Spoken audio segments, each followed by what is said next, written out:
Bem-vindos a mais um podcast do Field Project Advocacia Empresarial no Rio de Janeiro, sob a perspectiva feminina.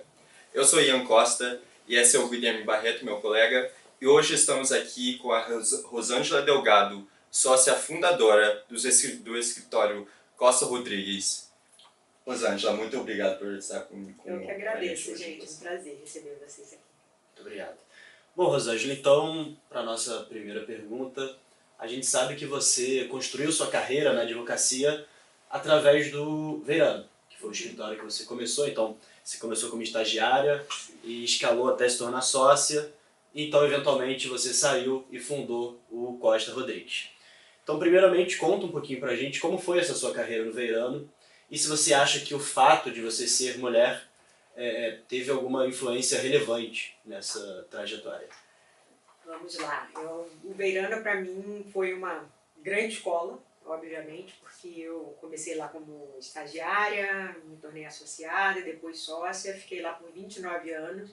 Então, é um lugar para mim de, não só eu considero uma escola, como é um lugar de afetos entrelaçados, né? Tenho grandes amigos de vida lá, o meu marido é sócio de lá, então é tudo bem interligado, e grandes amigos como o próprio Lick, que se tornaram amigos de vida. Sobre a minha trajetória lá, comecei como estagiária em 1993, na época fazia faculdade na UERJ, era a época em que não havia ainda lei do estágio, então dava 6 horas da tarde, eu ia de metrô linha 2 para a UERJ, porque eu trabalhava o dia inteiro. E foi assim realmente um grande aprendizado, porque eu acho que lá se colocava o estagiário para fazer tudo e eu aprendi fazendo. Coisa que eu acho bastante valioso, assim, tento fazer assim com os meus estagiários até hoje. Depois me tornei associada no escritório, fiquei como associada por 11 anos e me tornei sócia. E aí um detalhe interessante é que eu recebi a notícia da minha sociedade quando eu estava na segunda licença maternidade, do meu segundo filho. Então isso teve um significado bastante especial para mim. Quando você me pergunta, tem desafios, qual foi a diferença que fez você ser mulher, eu acho que há desafios positivos e há desafios negativos, tem aspectos dos dois lados. Eu acho que os aspectos positivos são, eu acho que mulher normalmente se impõe a aprender e correr mais atrás, porque ela sempre acha que ela precisa saber mais do que talvez até ela precise, mas ela se exige mais, então ela se prepara mais. Eu acho que mulher tem um aspecto intuitivo muito interessante, então isso é verdade para a profissão e é verdade para relações interpessoais. E, obviamente, aspectos negativos são que essa ainda é uma profissão muito machista, né? A nossa profissão é uma profissão eminentemente masculina, então o machismo fazia parte até de uma forma que a gente nem percebia. Quando eu digo não percebia, não é que não sentia, a gente talvez não tivesse a percepção de detectar que determinadas situações eram machismo. E eu acho que isso evoluiu muito e acho que essas gerações mais novas têm a seu favor uma consciência muito maior de como reagir e como se portar em determinadas situações, sabe? Sim. E eu queria perguntar exatamente isso. O que você acha que mudou objetivamente no papel da mulher de hoje, comparado com hoje em dia e quando você começou? Eu acho que existe, como eu acabei de dizer, uma maior conscientização, então isso eu acho que é muito importante, porque o primeiro passo para você saber como reagir ou tratar uma determinada situação é você reconhecer que ela existe. E quando, eu acho que na minha época se falava muito pouco disso, então a gente tinha menos ferramentas. Hoje em dia se fala mais disso, as mulheres se organizam de uma maneira melhor, embora ainda tenha um longo caminho pela frente. Eu acho que elas são mais capazes hoje em dia de detectar determinadas situações e reagir mais adequadamente a elas, sabe? Quais são algumas barreiras que você acha que ainda existe? Eu acho que existem barreiras como você tem cliente que às vezes você detecta uma preferência dele por interagir com o sócio homem, né? Então, às vezes aquilo não tem nada a ver com o seu trabalho, não tem nada a ver com a sua competência, tem a ver com o cara se sentir mais à vontade com outro homem. E eu já tive situações na minha vida de eu ser a sócia responsável e o cliente falar olhando nos olhos do associado. Desconsiderando você. Então assim, só que essas coisas eu aprendi a lidar na minha vida. Tipo assim, ok, deixa eu olhar pro cara, quem é a sócia sou eu. Então, eu tô aqui de alguma forma direcionando, né, as questões. Mas é quase constrangedor, né? Até para quem faz isso. Mas você vai aprendendo a lidar ao longo da vida com esses pequenos sinais e pessoas que ainda, eu acho que não se adequaram, né? Sim. Bom, você, Rosângela, já ocupou cargos de liderança em diversos momentos, né, dessa sua trajetória, foi inclusive sócio do Veirano, que você contou pra gente. Então eu gostaria de saber como que foi para você assumir esse papel de liderança, primeiro, e se você acha que existem certas habilidades que são essenciais para as mulheres conseguirem assumir esses cargos. Olha, eu acho que existem certas habilidades que são essenciais para mulheres e para homens, assim. Então, se eu tiver que te dizer quais as habilidades que eu acho essenciais, eu acho que são a habilidade de solucionar problemas. Então, acho que no nosso meio de advocacia empresarial, o cliente não quer um tratado de direito, ele quer que você resolva o problema dele. Então, esse olhar de solução de problemas, como melhor resolver aquela questão para o cliente com o menor risco, é o que a gente busca. Então, eu acho que essa habilidade ela é essencial, se ela não for inata da pessoa, que ela seja desenvolvida, né? Em segundo lugar, acho que o poder de síntese, os clientes... eu sempre vivi dessa forma, eu sempre disse para quem trabalhava comigo que a gente tinha a obrigação de trocar em miúdos para o cliente. O cliente paga a gente para a gente trocar os juridiquês em miúdos para eles.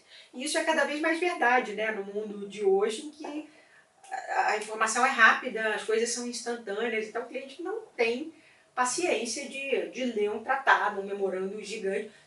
Você tem a obrigação de ter o preparo para ser capaz de fazer aquilo, mas você também tem a obrigação, ou pelo menos é o recomendável, que você tenha o poder de síntese para então ser capaz de simplificar aquela questão para o cliente e apontar riscos e soluções.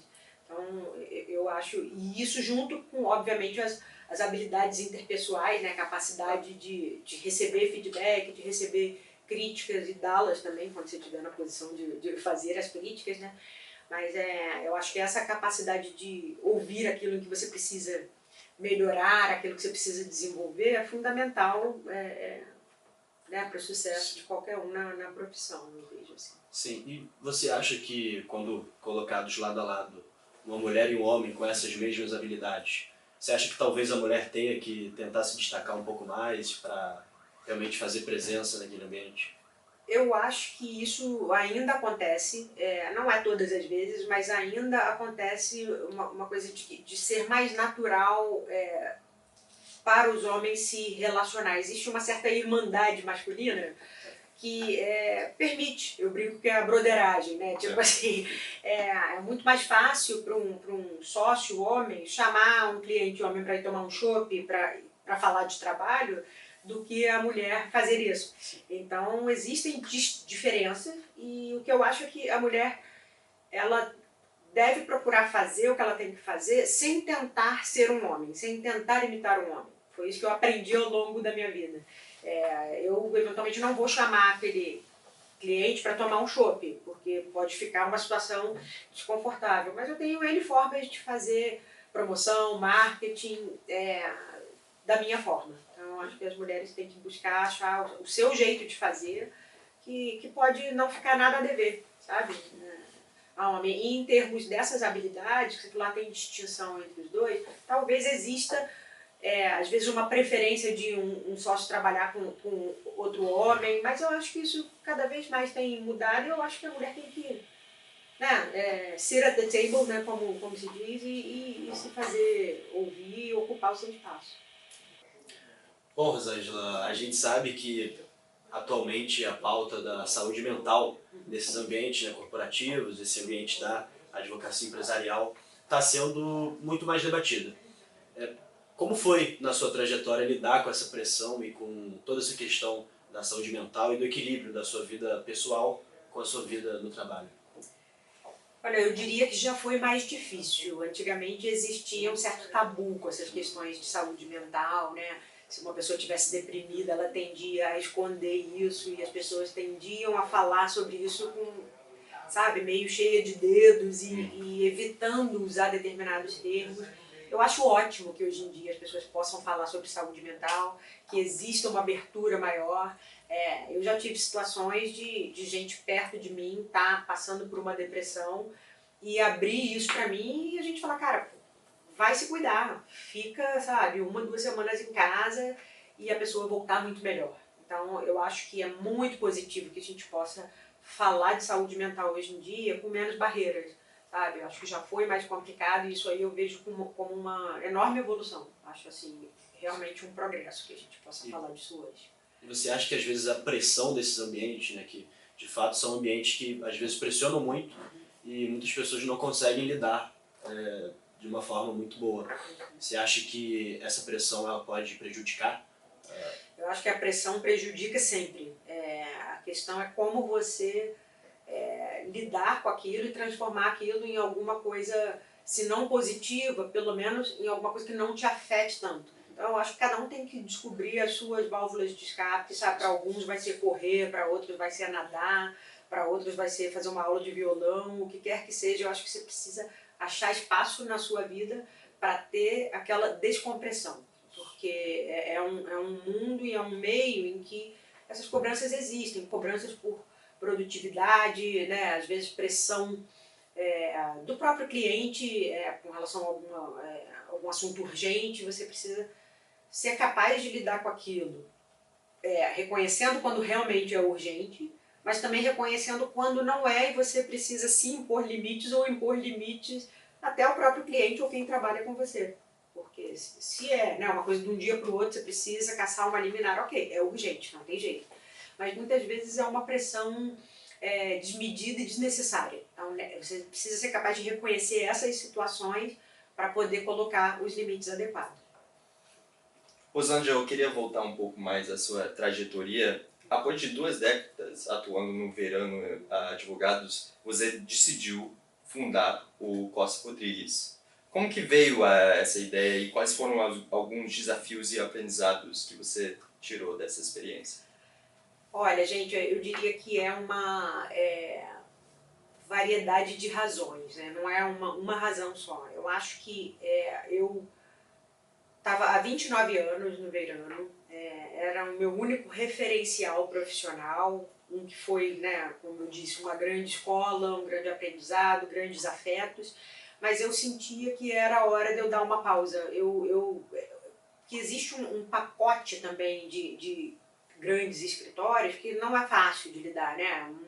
Pressão por vários resultados e em determinado momento você quer botar as coisas em perspectiva na sua vida. Então eu acho que foi isso que eu senti necessidade de fazer. Então eu resolvi sair e falar, eu vou ficar um período sabático e ver o que eu quero na minha vida. Depois de 30 anos de trabalho eu posso me dar a esse luxo. E fiz isso, fiquei 1 ano e 9 meses num período sabático, que foi maravilhoso para mim, fiz tudo que eu queria, viajei muito e cheguei à conclusão que eu sentia falta de trabalhar, que eu ainda queria ter um tempo adicional profissional e que me faria bem. E aí então eu fiquei buscando qual era o formato ideal para mim. E aí várias coisas passaram pela minha cabeça, cheguei a pensar em abrir um escritório próprio e veio o convite aqui dos outros sócios do Costa Rodrigues para eu me juntar a eles como sócia fundadora e eu achei que foi uma proposta que deu match comigo, assim, digamos assim, um escritório médio, com pessoas muito, muito competentes, saídas de grandes escritórios também. Então, foi um projeto que me encantou. E até essa coisa do começar de novo e de estar fazendo as coisas quase do zero para para montar um escritório, tudo isso me pareceu desafiador e me encantou. Eu achei que foi um match perfeito para o momento de vida em que eu me encontrava e com todas as, enfim, questões e conclusões às quais eu tinha chegado na minha vida. Perfeito. Rosângela, como você até adiantou pra gente um pouquinho antes, você passou por 2 maternidades, né? Você tem 2 filhos, que inclusive eu os conheço, que é o Henrique e o Rodrigo, ótimas pessoas. E eu queria saber como que foi, quais impactos surgiram a partir dessa maternidade e se ela de fato impactou um pouco na sua carreira no mercado jurídico e se esse mercado jurídico vê a maternidade talvez como um aspecto negativo das mulheres que estão nesse mercado. Olha, eu acho que isso já melhorou muito, tá? Mas ainda pode ser bastante impactante para a mulher, porque existe no meio jurídico uma tendência a ver a maternidade da mulher como uma fase de desaceleração.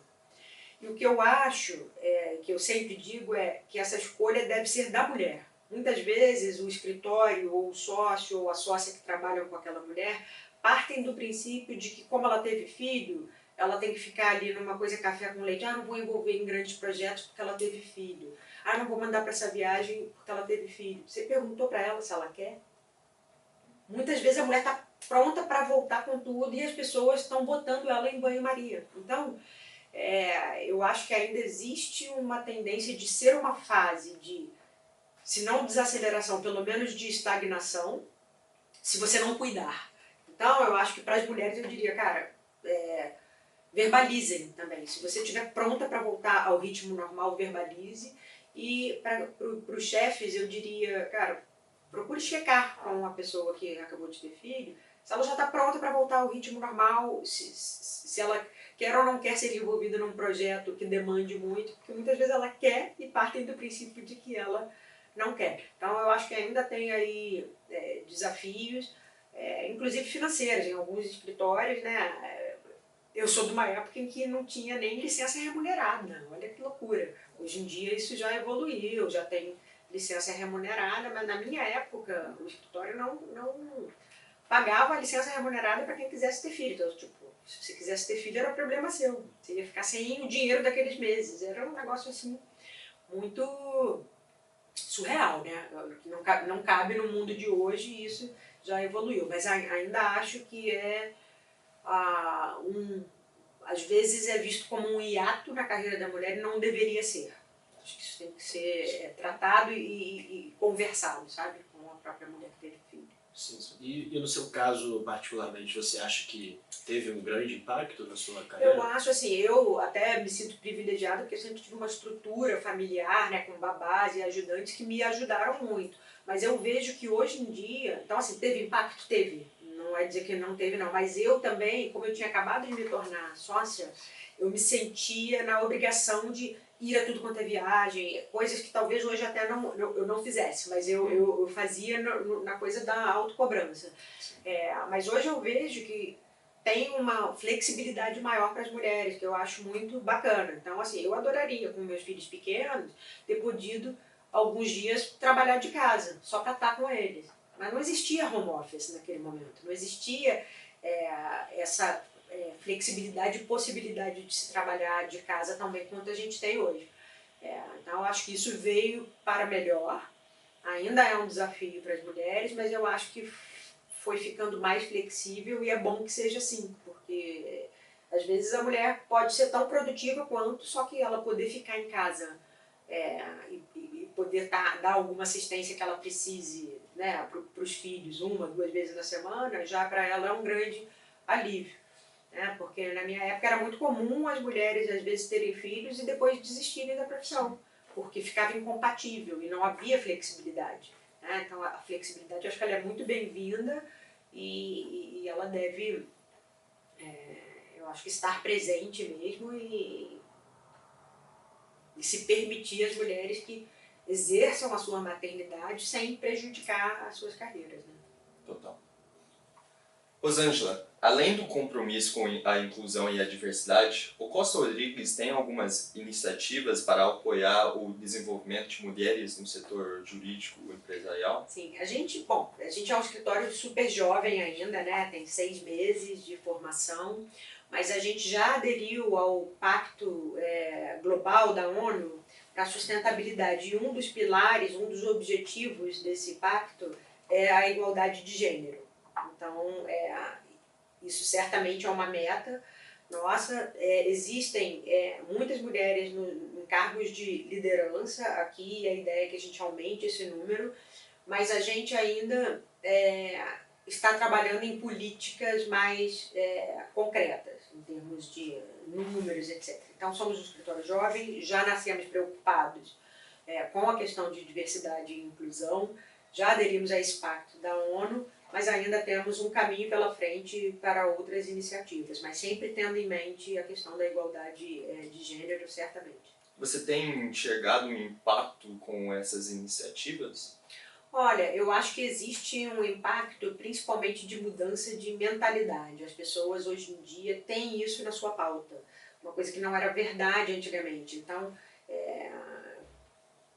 eu, por exemplo, digo por mim que eu fui fazer parte de um comitê de diversidade na época por exigência de um cliente. Então a gente tem que ser muito honesto com isso, porque isso foi verdade para muitos escritórios.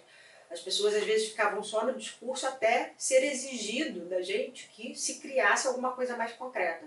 E a gente teve esse cliente na época no Veirano que exigiu números concretos e ações concretas. Foi então que decidiu-se criar o Comitê de Diversidade, do qual eu fiz parte, isso foi em 2015.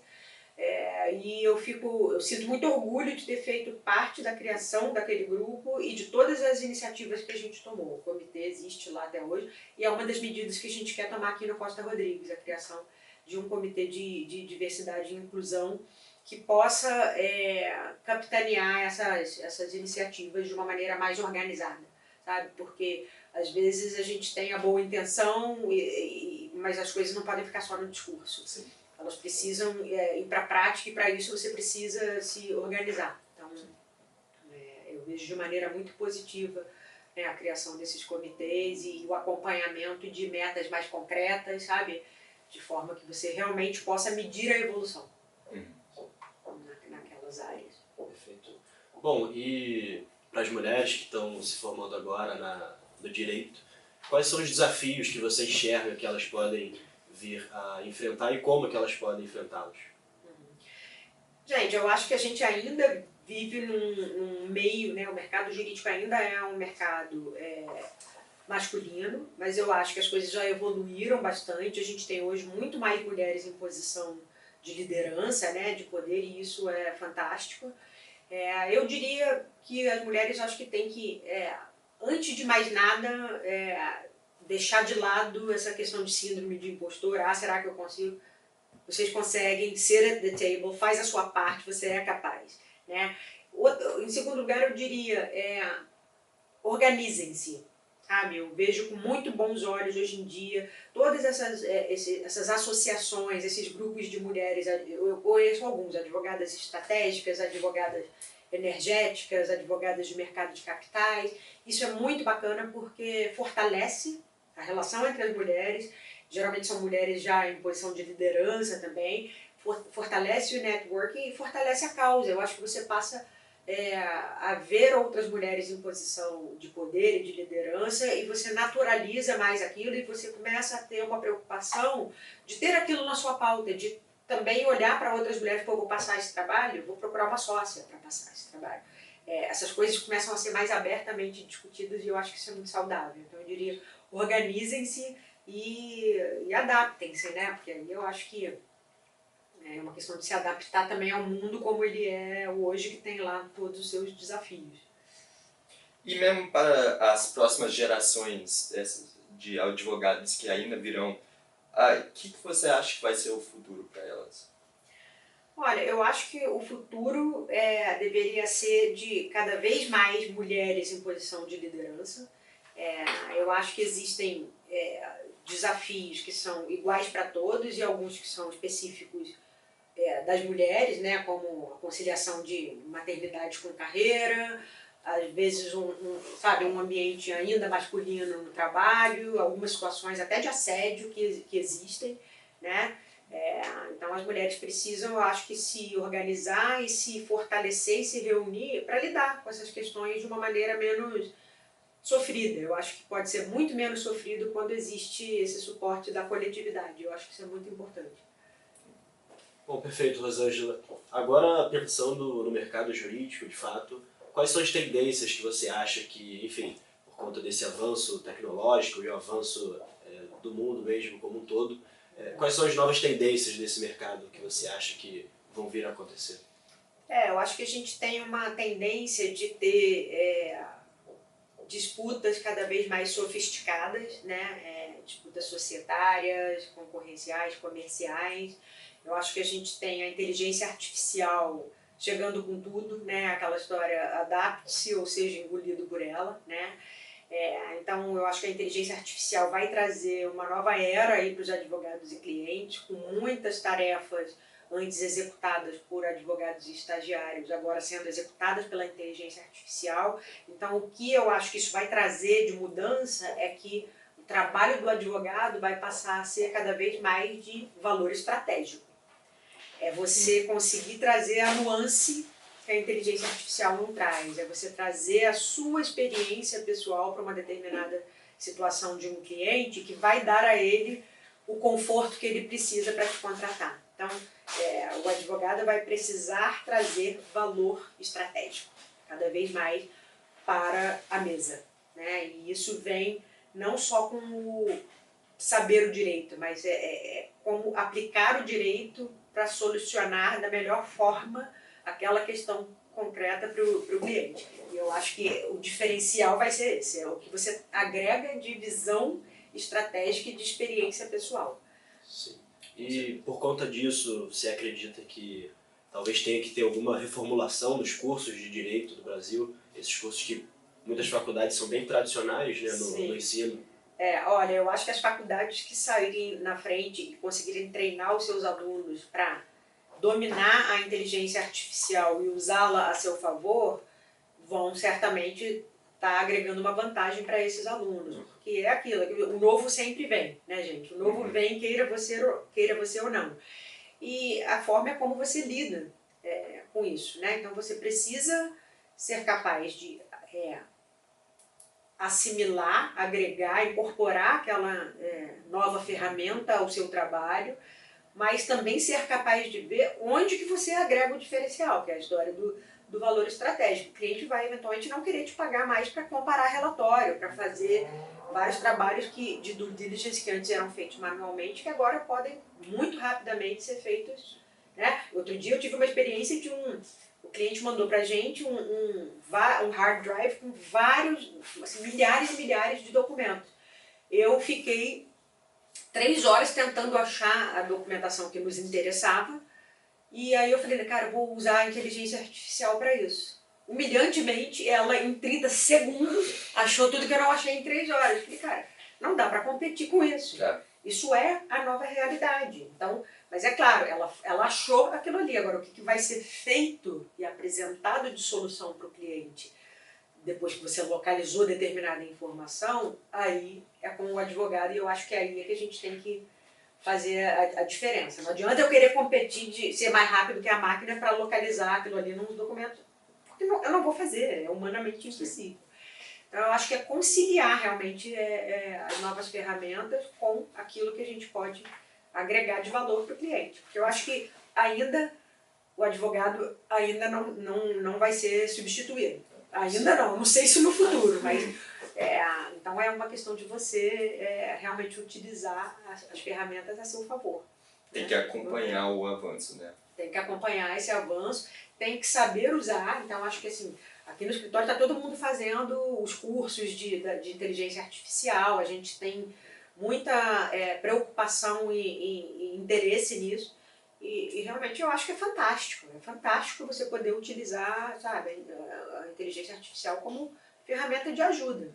E aí você cada vez mais, quanto mais você também usa e treina, mais você é capaz de ver onde que você vai fazer a diferença. Sim. Você é advogado ou Com sócio. certeza. Né? Então, é isso. Eu acho que a tendência é, né, de um mundo globalizado, de um mundo com disputas cada vez mais acirradas e mais sofisticadas, com utilização de inteligência artificial e com o advogado ainda tendo o seu papel. Ele só vai ter que repensar esse papel. Sim. Perfeito. Então, Rosângela, muito obrigado Obrigada a por vocês, gente. aceitar nosso Adorei convite. receber vocês aqui. Foi Foi um uma prazer. conversa excelente. Eu tenho certeza que as pessoas que estão vendo vão tirar muito valor dessa conversa. Muito Eu espero obrigado. que sim. Foi um prazer. Obrigado. Voltem sempre. Obrigada, gente.